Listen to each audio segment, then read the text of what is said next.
श्री स्वामी समर्थ. श्री गुरुदेव दत्त. स्वागत आहे तुमचे निष्ठा या भक्तिमय यूट्यूब चॅनलमध्ये. आजच्या व्हिडिओमध्ये आपण पाहणार आहोत गुरुचरित्र पारायण कसे करावे, कधी करावे, त्यासाठी कोणते नियम पाळावे लागतात जेणेकरून त्याचे फळ मिळेल. खूप स्वामी भक्तांनी हे पारायण केले आहेत आणि त्यांना त्याचे फळ देखील मिळालं आहे. आणि काही जणांनी केलं पण त्यांच्याकडून काहीतरी चुका झाल्या, त्याच्यामुळे त्यांना हे फळ मिळालं नाही. आणि किंवा तुम्ही पहिल्यांदाच करत असाल तर आजचा हा व्हिडिओ तुमच्यासाठीच आहे.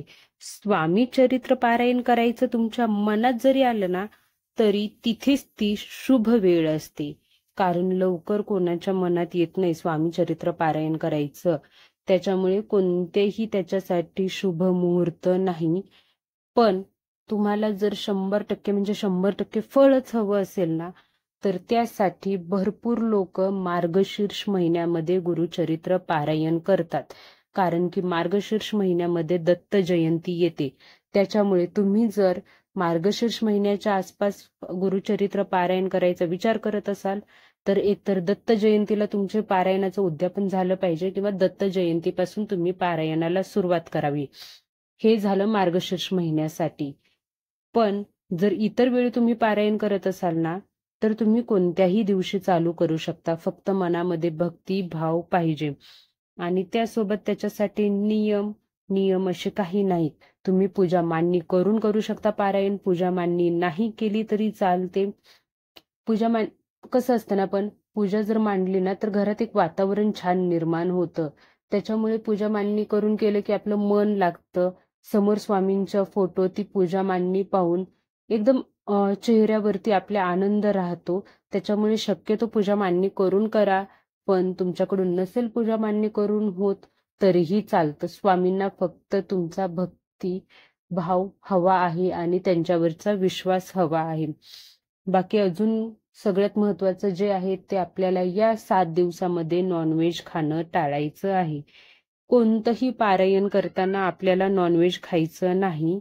तुम्ही उपवास केला चालेल, नाही केला चालेल, पण जर तुम्ही उपवास करत असाल तर तुम्ही पारायण म्हणजे एका दिवसाचं तुमचं पारायण करून झालं की तुम्ही उपवास सोडू शकता. आणि असं काही नाहीये कोणी म्हणेल तुम्हाला की आज तुम्ही जे खाल्लं तेच तुम्ही 7 दिवस खा किंवा हे कडधान्य खाऊ नका, ते खाऊ नका. स्वामी असं काही म्हणत नाही आहेत. सगळं अन्न हे पूर्ण ब्रह्म आहे. त्याच्यामुळे स्वामींना कोणतंही अन्न चालतं. त्याच्यासाठी असा नियम नाहीये तुम्ही हे खावं ते खावं. फक्त स्वामी चरित्र पारायण करताना मनापासून करा, भक्तिभावाने करा. स्वामींना आपली इच्छा सांगा, संकल्प करा आणि मगच तुम्ही ते पारायणाला सुरुवात करा. एवढंच मला सांगायचं होतं की कोणाचंही ऐकून कुठलेही नियम पाळत बसू नका. स्वामी तुम्हाला कोणतेही नियम घालत नाहीत. उगाच कोणाच्या पण मनात येत नाही गुरुचरित्र पारायण करायचं. गुरुचरित्र पारायणामधला एक एक अक्षर हे स्वर्ण अक्षरासारखं आहे. त्यामुळे जीवनात एकदा तरी गुरुचरित्र पारायण नक्की करायला हवं. तुम्ही काय खाता, उपवास पकडता का नाही, किती फुलं अर्पण करता, तुम्ही पूजा किती मोठी मांडता, याच्याशी देवाला काही घेणं देणं नसतं. देव हा भक्तीचा बुकेला आहे.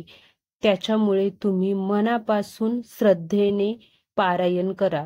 फळ तुम्हाला नक्की मिळेल. श्री स्वामी समर्थ.